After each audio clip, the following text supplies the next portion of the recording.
오늘은 내 삶의 구심점 십자가라는 제목으로 하나님 말씀 전하겠습니다. 몇 년 전에 한국에서 이 크리스마스를 앞두고 있었던 때의 일입니다. 여러분, 한국에는 이 크리스마스를 앞두고 시청 앞에다가 큰 대형 트리를 세웁니다. 그런데 그때도 이제 대형 트리가 섰는데 그때 많은 사람들이 그 트리를 보고 이 항의하는 글을 인터넷에 올렸습니다. 그런데 왜 그러냐면 이 트리 꼭대기에다가 왜 별을 달지 않고 십자가를 달아놓느냐, 그런 항의였습니다. 그러면서 그 인터넷 밑에 이런 댓글이 달려 있었습니다. 왜 하필이면 죄인을 죽이는 이 저주스러운 십자가를 트리 꼭대기에다가 이날에, 기쁜 날에 달아놓습니까? 차라리 왕을 상징하는 별을 달아놓으면 더 반짝반짝거리고 좋을 텐데, 그런 댓글이 달려 있었어요. 십자가를 떼버리고 별을 달라는 그런 내용입니다. 그런데 여러분, 예수님이 우리를 구원하실 때 어떤 별이 아니라 십자가를 통해서 예수님께서 우리를 구원하신 것입니다. 우리가 믿는 기독교 중심에는 십자가가 있어요. 십자가가 빠져버린 기독교, 십자가가 빠져버린 복음은 우리가 상상도 할 수 없습니다. 예수님께서 인류를 구원하신 방법은 이 세상에서 큰 별이 되는 것이 아니라 십자가에서 죽으시는 것입니다. 이 땅에서 예수님의 사역은 늘 십자가에 향해 있었고 십자가에 맞추어져 있었습니다. 예수님은 계속해서 사역하시면서 십자가를 생각하시고 십자가의 길을 가셨고 결국에 십자가상에서 달려 돌아가셨어요. 그리고 부활하셨습니다. 예수님께서 이루신 그 승리는 십자가를 통한 승리였습니다. 여러분, 우리 그리스도인들이 누구입니까? 우리는 예수 그리스도를 따르는 사람들이죠. 예수의 사람이 바로 우리 그리스도인들입니다. 자, 그렇다면 우리 삶의 중심에도 이 십자가가 있어야 하는 것입니다. 그런데 보면요, 세월이 점점 가면 갈수록 이 십자가가 중심에서 좀 주변으로 이렇게 밀려나는 듯한 그런 인상을 받습니다. 그런데 이 성경에 보면 초대교회 성도들은 십자가를 피하질 않았어요. 그들은 예수님의 십자가를 내 삶의 중심에다 두고 내가 십자가를 지고 예수님을 쫓아갔다는 것입니다. 사도 바울도 놀라운 고백을 하죠. 내가 예수 그리스도의 십자가 외에는 결코 아무것도 자랑하지 않겠다, 그런 고백을 했습니다.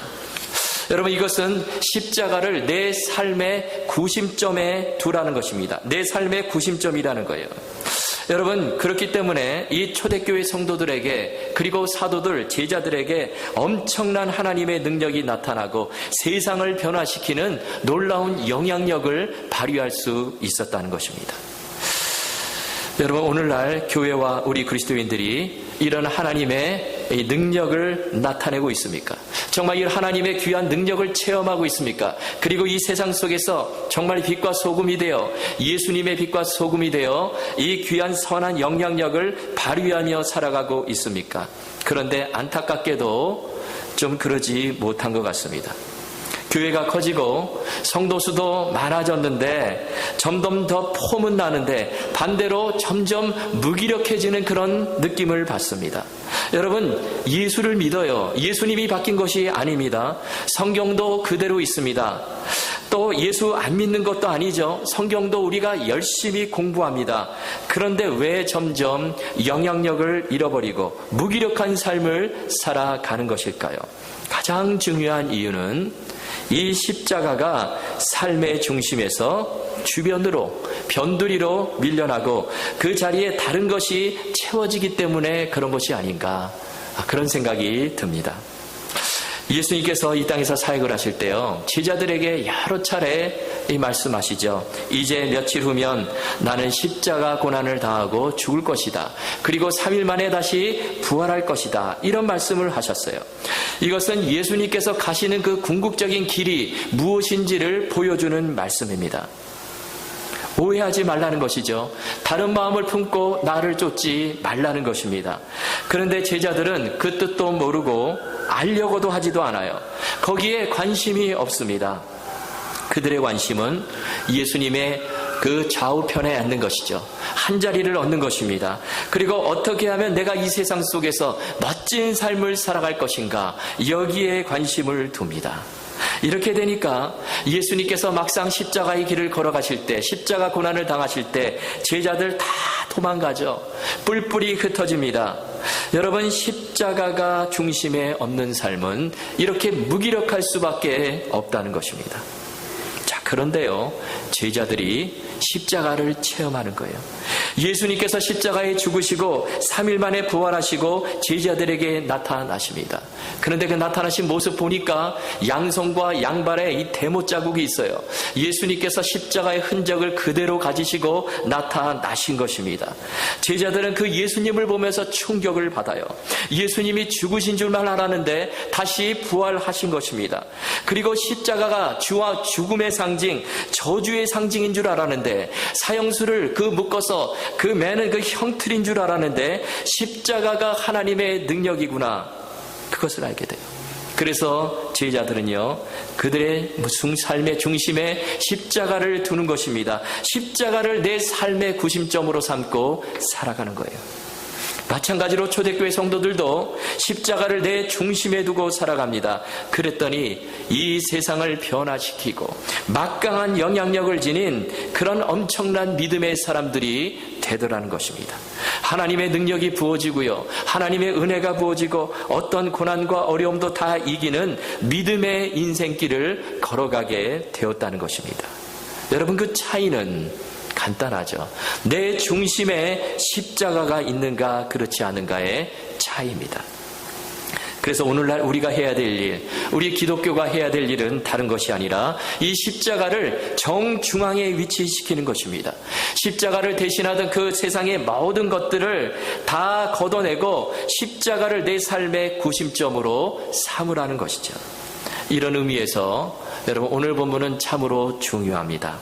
오늘 본문은 어떻게 보면 십자가를 내 삶의 중심에 두라, 내 삶의 구심점으로 삼으라, 이 메시지를 들려주시고 있습니다. 자, 여러분, 본문 18절 말씀 우리 다시 한번 다 같이 읽겠습니다. 시작.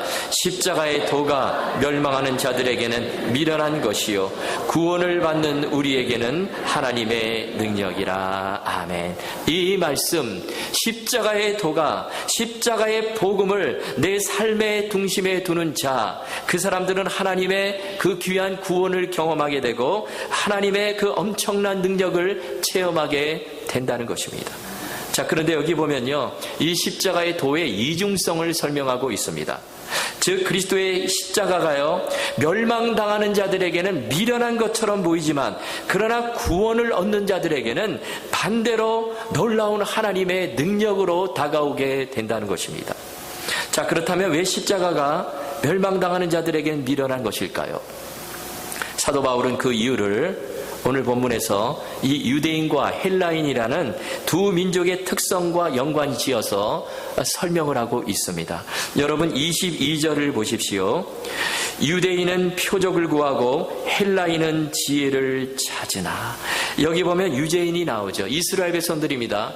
유대인들은요, 민족상 출애굽 시대 때부터 예수님께서 사역하시던 그 당시까지 무엇을 구하는 삶을 살았냐면 이적과 표적을 구하는 삶을 살았어요. 그들은 표적을 참 중요시 여겼습니다. 유대인들이 표적을 구한다 할 때 여기 나온 이 표적이란 단어, 헬라어 원어로 보면 세메이아라는 단어입니다. 그 뜻이 뭐냐면 구체적으로 눈으로 볼 수 있는 현상을 말하는 거예요. 표적은 눈으로 나타나는 현상입니다. 어떤 기적적인 현상이에요. 복음서에 보면 예수님께서 유대인들이 예수님을 찾아와서 자주 표적을 요구하는 그런 장면을 보게 됩니다. 마태복음 12장 38절에 보면 이렇게 되어 있습니다. 그때에 서기관과 바리새인 중 몇 사람이 말하되 선생님이여 우리에게 표적 보여주시기를 원하나이다. 이 사람들은요, 표적을 굉장히 보고 싶어 했습니다. 그리고 또 마태복음 16장 1절에 보면 바리새인과 사두개인들이 와서 예수를 시험하여 하늘로부터 오는 표적 보이기를 청하니. 여러분, 유대인들은 살아가면서 이 눈에 보이는 기적, 눈에 보이는 표적, 증거를 요구했고 현상적으로 나타나는 것에 굉장한 관심을 두고 살아갔습니다. 그 그래서 그들은요, 이 하나님조차도 이 역사 속에서 큰 표적과 능력을 나타내시는 분, 그런 분으로만 생각을 했다는 것입니다. 그래서 하나님께서 기적을 보이시지 않으면 하나님이 무심하고, 하나님이 정말 우리를 멀리하는 것 같고, 그런 존재로 그렇게 생각을 했다는 것입니다.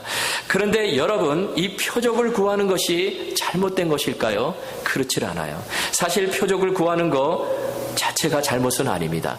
이 성경에도 보면 표적 구한 사람들이 있어요. 예를 들면 기드온이요, 이제 그 전쟁을 앞두고 양털에 이슬이 내리는 그런 표적을 구했습니다. 또 히스기야 왕은 해 그림자가 10도 뒤로 물러가는 그런 표적을 구했습니다. 그런데 문제는 유대인들이요, 이 표적의 진정한 의미를 깨닫지 못하고 이 표적이라는 틀에다가 하나님을 묶어버리고요, 계속해서 눈에 보이는 다른 증거만을 요구했다는 것입니다. 그런데 여러분, 표적 중에 표적이 무엇일까요? 최고의 표적이 무엇일까요? 그것은 바로 예수 그리스도의 십자가의 죽음과 부활이 바로 최고의 표적입니다. 그런데 그들은 눈에 보이는 표적만을 구하다가 이 놀라운 표적 중의 표적, 예수님의 십자가를 놓쳐버리게 된 것입니다. 종교개혁가 존 칼빈이요, 이런 말을 했습니다. 유대인들은 기적 자체에 빠져서 기적에 경탄을 했다. 그러나 그들은 어떤 기적에도 만족하지 않고 매일 끊임없는 새로운 기적들을 찾아 헐떡거렸다. 이런 말을 했습니다. 유대인들은요, 어떤 표적을 보면 더 큰 표적을 요구하는 것입니다. 그런데 그 큰 표적을 봐도 만족하지 못해요. 그래서 더 큰 표적, 더 계속해서 큰 표적을 끊임없이 찾고 목말라 하는 삶을 사는 거예요. 이렇게 되니까 만족이 없습니다. 십자가는 눈에 들어오질 않는 거예요. 여러분, 오늘날 믿는 사람들 가운데도 이런 사람들이 있죠. 눈에 보이는 확실한 체험을 원합니다. 한번 체험을 하게 되면 더 강력한 체험을 원해요. 그리고 더 강력한 체험, 은혜를 받아도요, 거기에 만족하지 못하고 더 큰 은혜, 더 뜨거운 은혜 계속해서 찾아다닙니다. 그러다가 나중에 정말 불에 타서 죽을 만큼 그런 뜨거운 은혜를 달라고 부르짖는 거예요. 예전에 우리 교회 초창기 때 어떤 집사님이 저에게 와서 그러는 것입니다. 목사님, 찬송을 부르실 때 좀 뜨겁게 불러주세요, 그러시는 거예요. 그래서 제가 알겠습니다. 그리고 내가 좀 뜨겁게 안 부르나 보다, 그래가지고 다음부터 좀 뜨겁게 불렀습니다. 그런데 또 오셔가지고요, 좀 더 뜨겁게 불러달라는 거예요. 더 뜨겁게. 그 말을 듣고요, 제가 기분이 나쁘질 않았습니다. 저분은 정말 이 뜨거움을 사모하는 분이구나, 그런 생각을 했어요. 그런데 여러분, 목사가 뜨겁게 찬양을 부른다고 해서 그 사람이 덩달아 뜨거워지는 것은 아니에요. 찬양은 찬양을 부르는 사람이, 은혜를 사모하는 사람이 뜨겁게 불러야 하는 것입니다. 목사가 앞에서 아무리 뜨겁게 찬양을 해도 내가 미지근하게 그냥 나지막한 소리로 그렇게 찬송을 부르면 소용이 없는 것이죠. 내가 찬송을 부를 때 가사를 생각하고요, 내가 전심으로 마음을 다해 하나님을 찬양할 때 하늘의 놀라운 은혜가 내게 임하게 되는 것입니다. 여러분, 표적에 의존하는 신앙은요, 어떻게 보면 만족이 없어요. 왜 그렇죠? 내가 만족을 목표로 하니까 그래요. 더 큰 거, 다 내 만족을 채우기 위해서 더 계속해서 큰 것을 찾아다닙니다. 여러분, 예수님 주위에 왜 유대인들이 그렇게 몰려들었습니까? 단지 표적을 보기 위해서 그렇습니다. 내 만족을 얻기 위해서 그래요. 예수님께서 오병이어의 기적을 일으켜 주십니다. 물고기 2마리와 보리떡 5개로 5,000명을 먹이셨어요. 수많은 사람들이 몰려 있습니다. 이 기적을 행하신 후에 어떤 일이 벌어집니까? 그때 사람들이요, 몰려들어가지고 예수님을 강제로 왕을 삼으려고 그러는 거예요. 왕을. 왜 왕을 삼으려고 그럽니까? 내 만족을 얻기 위해서, 더 빵을 얻기 위해서, 더 음식을 얻기 위해서, 더 평안을 얻기 위해서 예수님을 왕으로 삼으려고 했다는 거예요. 여러분, 그들에게는 만족은 있지만 십자가는 없습니다. 여러분, 표적에 의존하는 신앙은요, 결코 만족을 누릴 수 없어요. 이거 완전 밑빠진 독에 물을 붓는 것입니다. 계속해서 더 큰 만족, 더 큰 표적을 찾아서 그렇게 다닐 수밖에 없는 것입니다. 자, 그렇다면 본문 18절에 나오는 헬라인은 어떻습니까? 자, 이 사람들은요, 또 다르게 지혜를 추구하는 사람들입니다. 그들은 이성적인 증거를 원했어요. 그들은 이성적으로, 지식적으로 이해할 수 없는 것들은 절대 받아들이질 않습니다. 그래서 세상의 철학, 학문을 발전시키게 되는 것이죠. 이성적으로 신을 찾으려고 하고 이성적으로 지혜를 추구하는 삶을 살아가는 것입니다. 그래서 그들 눈에는요, 이 예수님의 십자가가 참으로 어리석어 보이는 거예요. 왜 예수님께서 왜 저렇게 십자가에 달려 돌아가실까? 왜 예수님께서 저 방법을 쓰실 수밖에 없을까? 저런다고 해서 우리의 죄가 사해질까? 도대체 이해가 안 되는 것입니다. 비이성적이고 논리적인 거예요, 십자가를 바라보면. 여러분, 유대인과 헬라인들은요, 그들 중심에 십자가를 놓지 못하고 다른 것들, 즉 눈에 보이는 표적을 놓고 철학과 지혜를 놓은 거예요. 이렇게 되니까 그들은 살아가면서 이 귀한 하나님의 십자가의 능력, 복음의 능력을 체험하지도 그리고 누리지도 못하는 것입니다. 여러분, 그런데 이런 현상이요, 유대인들에게만 있을까요? 헬라인들에게만 있을까요? 그렇지 않습니다. 오늘날 시대가 그래요. 오늘날 보면요, 십자가를 무시합니다. 십자가보다도 눈에 보이는 확실한 증거, 오히려 별 같은 거를 더 원합니다. 과학, 철학 이런 것들로 무장을 하죠. 뿐만 아니라 물질을 중심에 두고, 권력을 중심에 두고, 출세를 삶의 중심에 두고, 지식과 명예를 중심에 두고 그렇게 살아가는 시대입니다. 그런데 문제는요, 이런 세속의 물결이 교회 안에까지 밀려 들어온다는 것입니다. 그래서 십자가가 중앙에서 점점 곁으로 밀려납니다. 이렇게 되면 능력이 나타나질 않죠. 무기력한 삶을 살 수밖에 없습니다. 덩치는 큰데 큰 힘이 없는 거예요. 영향력이 없습니다. 여러분, 우리는 예수님과 같은 길을 걸어가야 하는 것입니다. 제가 얼마 전에 이런 글을 본 적이 있습니다. 옛날 어느 부잣집 주인이요, 하인에게 심부름을 시킵니다. 내가 하는 말 잘 들었다가 이거 꼭 시장에 가서 사와라.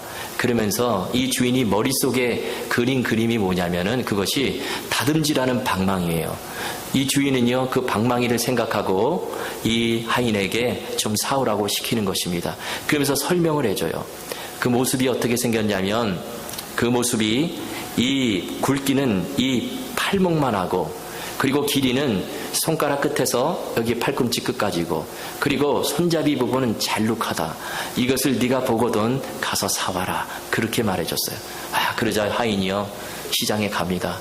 시장 구석구석 찾아다니는데 찾을 수가 없는 거예요. 그런 물건, 주인이 말을 설명해준 물건을 찾을 수가 없는 거예요. 그래가지고 이 팔꿈치에다가 손을 이렇게 팔에다가 손을 잡고 이렇게 막 보여주면서도 하는데도 못 찾는 거예요. 그러다 보니까 저 구석에 웬 상인이 물건을 파고 있는데 그 상인에게 물었습니다. 이 주인이 설명해준 대로 얘기하면서 이 팔꿈치, 이 팔 이렇게 생긴 거 내가 어디 가면 찾을 수 있습니까? 그러자요, 그 상인이 그거요 하면서 하인을 친절하게 안내해 주는데 어디로 데리고 가냐면 이 건어물을 파는 가게로 데리고 간 거예요. 그러면서 여러분, 명태, 북어 바짝 마른 거 그거를 쥐어주는 거예요. 이거 갖고 가라고. 그러자 하인이요, 무릎을 탁 치면서 바로 이거구나, 내 주인이 원한 것이 이거구나. 그래가지고 그것을 사가지고 집에 와서 주인에게 드렸어요. 주인이 보니까 기가 막힌 것입니다. 주인은 이 빨래를 하는 두들기는 이 다듬이 방망이를 원했는데, 그런데 하인은 전혀 엉뚱한 이 북어 한 마리를 사가지고 그렇게 왔다는 것입니다. 여러분, 우리의 신앙생활은 어떻습니까? 예수님은 지금 이 그림을 그리고 있는데 우리는 다른 그림을 그리면서 주님을 따라가고 있지는 않습니까? 우리가 정말 즐겁고 기쁘고 은혜 충만한 신앙생활을 하려면요, 우리 예수님과 똑같은 그림을 그려야 하는 것입니다. 우리가 하나님의 그 능력을 체험하기 위해서는 주님과 똑같은 그림을 가지고 있어야 된다는 거예요. 어떤 분이요, 목사님을 찾아와서 이렇게 말합니다. 목사님, 저는 신바람 나는 신앙생활을 하고 싶습니다. 정말 이분은요, 교회에서 신바람 나는 신앙생활을 원했어요. 그런데 결국에 이것은 그분의 바람으로만 그렇게 끝이 났습니다. 교회 생활을 해도 신바람이 안 나는 거예요. 힘들고 지치고 교회 생활이 버겁고 무기력해집니다. 낙심도 돼요. 여러분, 왜 그럴까요? 그것은 예수님이 그린 그림과 다르기 때문에 그렇습니다. 오늘날 많은 사람들이 이 신바람 나는 신앙생활을 기대하며 교회를 찾습니다. 뭔가를 좀 이루려고 만족을 얻으려고 교회를 찾아와요. 그러다가 상처받고 실망하고 결국에는 밀물처럼 빠져나갑니다. 그 이유가 무엇일까요? 다른 그림을 가지고 있기 때문에 그래요. 여러분, 예수님이 그리신 그림과 내가 그린 그림이 같아야 된다는 것입니다. 그렇다면 예수님께서 그린 그림은 어떤 그림일까요? 그 그림의 중심에 십자가가 우뚝 서 있습니다. 십자가가 구심점이에요. 그런데 내가 그린 그림 봐도 십자가가 없다면, 아니 있어도요, 이 십자가가 한쪽 곁으로 벗어나 있다면 주님이 주시는 은혜와 감격, 그리고 하나님의 능력을 체험할 수가 없다는 것입니다. 그래서 예수님께서 말씀하시죠. 아무든지 나를 따라오려거든 자기를 부인하고 날마다 제 십자가를 지고 나를 쫓을 것이니라. 무슨 말씀일까요? 여러분, 이 말씀을 조금 바꾸면은 바로 나와 똑같은 그림을 가지고 나를 따르라는 것입니다. 내가 지금 중심에 십자가를 두고 지금 살아가는데 너희도 마찬가지로 중심에 이 십자가를 두고 나를 쫓으라는 거예요. 여러분, 우리가 십자가를 내 중심에 두고 십자가의 길을 가면 갈수록 하나님의 더 큰 능력을 체험하게 될 것입니다. 그러나 우리가 십자가를 좀 이렇게 옆으로 밀어내고 내가 하나님의 그 십자가의 길에서 벗어나면 벗어날수록 하나님의 능력은 사라지고 은혜가 떨어지고 무기력한 삶을 살 수밖에 없다는 것입니다. 내가 아무리 교회 생활 열심히 해도, 교회를 오래 다녔다 할지라도 내가 주님과 똑같은 그림을 그리지 못하면 소용이 없다는 것입니다. 자, 그렇다면 여러분, 왜 이 십자가를 내 삶의 중심에 두어야 할까요? 십자가가 도대체 무엇이기에 그것이 내 삶의 구심점이 되어야 할까요? 우리가 4가지로 좀 살펴볼 수가 있습니다. 자, 첫째는 예수님의 십자가만이 우리의 죄의 문제를 해결할 수 있기 때문에 그렇습니다. 여러분, 우리는 모든 사람은 죄인입니다. 죄 가운데 있어요. 죄의 족쇄를 채우고 살아갔던 사람들입니다.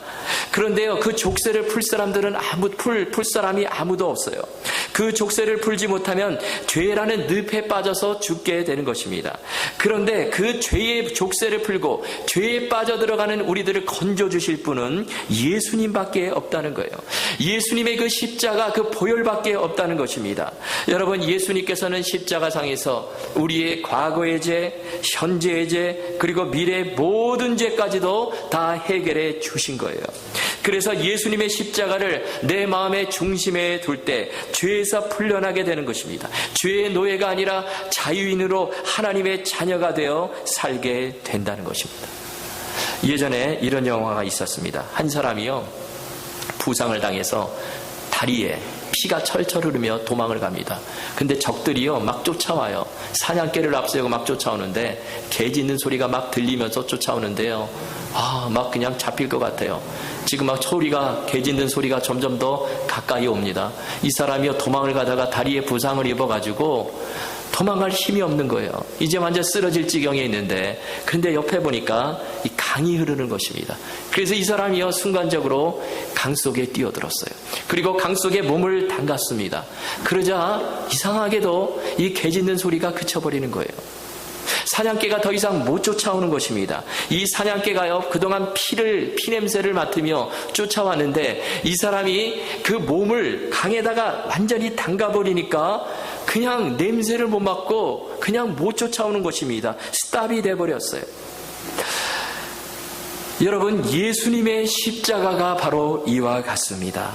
나의 죄의 문제를 집요하게 물고 늘어지는 이 사냥개와 같은 사탄의 고소, 정죄를 순식간에 잠재울 수 있는 능력이 바로 십자가로부터 나온다는 거예요.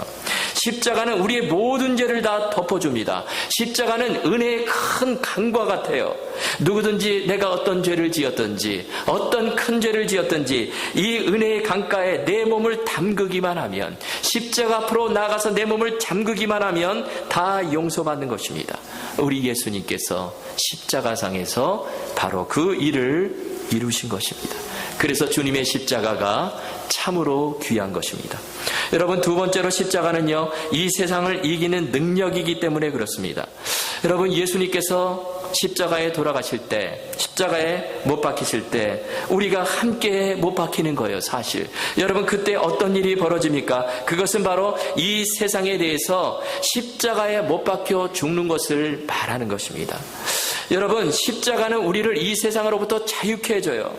여러분, 십자가를 중심에 두는 사람은 이 세상의 쾌락, 즐거움이 아니라 이제는 전혀 다른 차원의 하늘의 기쁨과 은혜와 평강을 사모하며 누리며 살아가는 사람들이 되는 것입니다. 여러분, 십자가를 중심에 두는 사람은 이 세상에 질질 끌려다니는 노예가 아니라 정말 위의 것을 추구하는 그런 은혜의 복된 삶을 살게 된다는 것입니다. 그리고 뿐만 아니라 예수님께서 십자가로 이 세상을 이기셨어요. 마찬가지로 우리도 그 예수님을 통해서 이 세상을 이길 수 있다는 것입니다. 여러분, 세 번째로 십자가는요, 사탄을 이기는 능력이 되는 것입니다.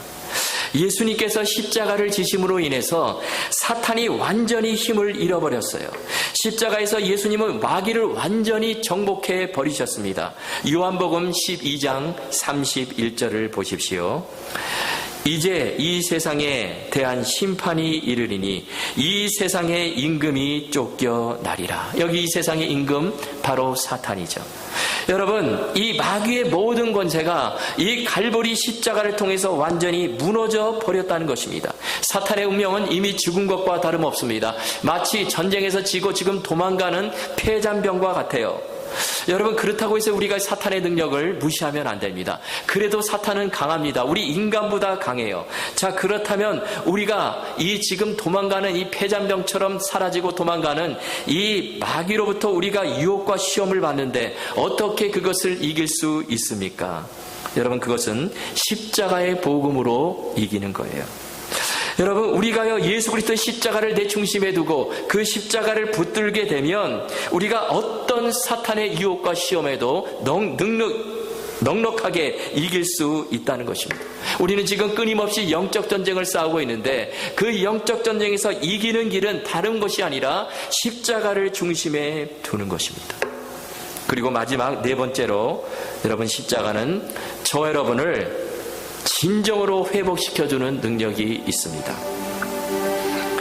삶에 지쳐서 쓰러진 자, 정말 낭패와 실망을 당한 자, 그 사람들이 십자가 앞으로 나아가면 회복의 은혜를 경험하는 것입니다.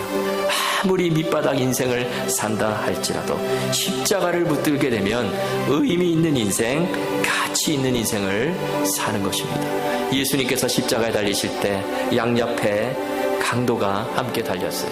그때 한쪽 강도, 여러분, 강도 어떤 사람들입니까? 이 세상에서요, 정말 살인을 저지르고 못된 짓 하고 아무런 가치 없는 인생 살다가 지금 십자가에서 완전히 죽어가고 있는데, 그런데 한쪽에 있는 강도가 예수님을 바라봐요. 그 예수님께 내 삶을 맡깁니다. 그때 어떤 일이 벌어집니까? 그 강도, 정말 아무런 쓸모없는 강도, 가치가 없는 강도가 하나님 앞에서 존귀한 자로 역전이 되는 거예요. 정말 가치 있는 인생, 하나님의 자녀로 바꾸어지게 되는 것입니다. 여러분, 이것이 바로 십자가의 능력입니다. 그래서 우리가 십자가를 붙들어야 하는 것이죠. 우리 조금 전에 우리 샬롬 성가대가 끝부분에 이런 찬양을 했습니다. 십자가 십자가 내가 처음 볼 때에 나의 맘에 큰 고통 사라져 오늘 믿고서 내 눈 밝았네 참 내 기쁨 영원하도다. 예전에는요, 내 마음 가운데 큰 고통이 있었습니다. 예전에는요, 죄의 짐에 눌려가지고 허덕이고 있었어요. 정말 예전에는요, 마음 가운데 낙심과 절망이 있었습니다. 그런데 십자가를 바라보니까 그 마음 가운데 있는 고통이 사라지게 되고 죄의 짐이 풀려지게 되고 내 눈이 밝아지고 참 기쁨으로 가득 차게 되는 이 회복의 역사가 일어나게 되더라는 것입니다. 여러분, 누구에게 이런 능력이 나타납니까?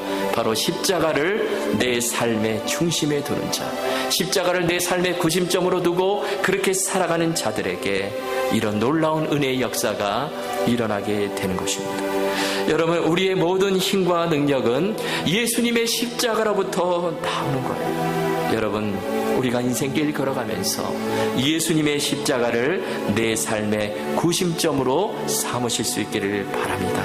이렇게 살아가는 인생, 참으로 주 안에서 복되고 영원히 목마르지 않고 은혜가 충만한 삶, 정말 주님 안에서 하나님의 귀한 능력을 날마다 체험하는 삶을 살게 될 것입니다. 오늘 이 말씀 기억하시고요. 이런 풍성한 은혜가 저와 여러분 가운데 끊임없이 부어질 수 있기를 예수 그리스도의 이름으로 축원합니다. 이 시간 우리